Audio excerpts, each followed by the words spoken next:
কারণ জেহাদ করবে মাঠে, কিন্তু শত্রু ঢোকার রাস্তা যদি বন্ধ থাকে তাহলে বহিরাগত কোনো শত্রু আইসা এখানে আক্রমণ করতে পারবে না।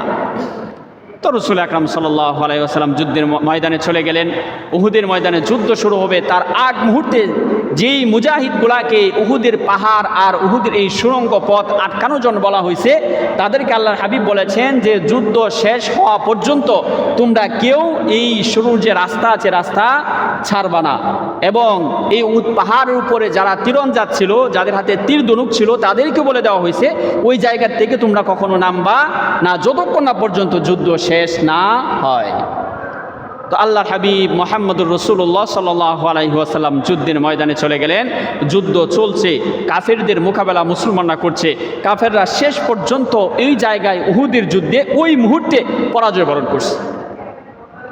তো যখন পরাজয় বরণ করছে, কাফেরা তাদের যত যুদ্ধের সরঞ্জামাদি ছিল সমস্ত কিছু উহুদের ময়দানে রাইখা যখন কাফেররা পলায়ন করছে, তখন ওই যেই গোপন রাস্তা দিয়ে উহুদের ময়দানে আসা যায়, ওখানে যাদেরকে আল্লাহর হাবিব দাঁড় করায় রাখছে, ওই লোকগুলার ভিতরে একজন বলতেছে যুদ্ধ শেষ হয়ে গেছে, গনিমতের মাল মুজাহিদরা সংগ্রহ করতেছে, চলো আমরাও চলে যাই।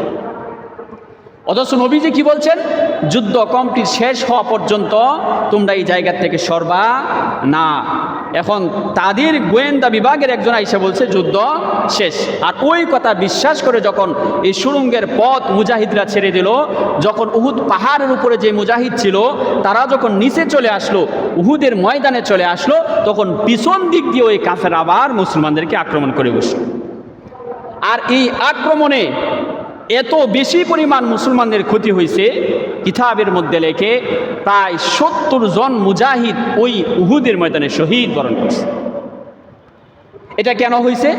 একটা ভুলের কারণে, সামান্য একটা ভুলের কারণে। তো যখন যুদ্ধ পিছন দিক দিয়ে শত্রু আক্রমণ করছে, আল্লাহর হাবিবের শরীরের ভিতরে বর্ষার আঘাত, তীরের আঘাত করছে, ওই মুহূর্তে আল্লাহর হাবিবকে বাঁচানোর জন্য যখন সাহাবাজ মাইনরা নিজের জীবন দিয়ে চেষ্টা করছে, ওই মুহূর্তে কোনো এক কাফেরের বর্ষার আঘাতে আল্লাহর হাবিবের দাঁত মুবারক শহীদ হয়ে গেল। ওই মুহূর্তে আল্লাহর হাবিবকে সেভ করার জন্য মুজাহিদরা তখন এলোমেলো হয়ে গেছে।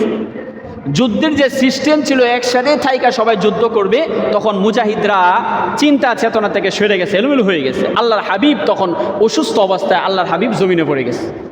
তো নবী আলাইহিস সালাতু ওয়াস সালামকে সাহাবাজ মাইনরা এই গুহার ভিতরে নিয়ে ঢুকাইছে নবীজিকে সেভ করার জন্য, কাফেরদের হাত থেকে নবীজিকে বাঁচানোর জন্য।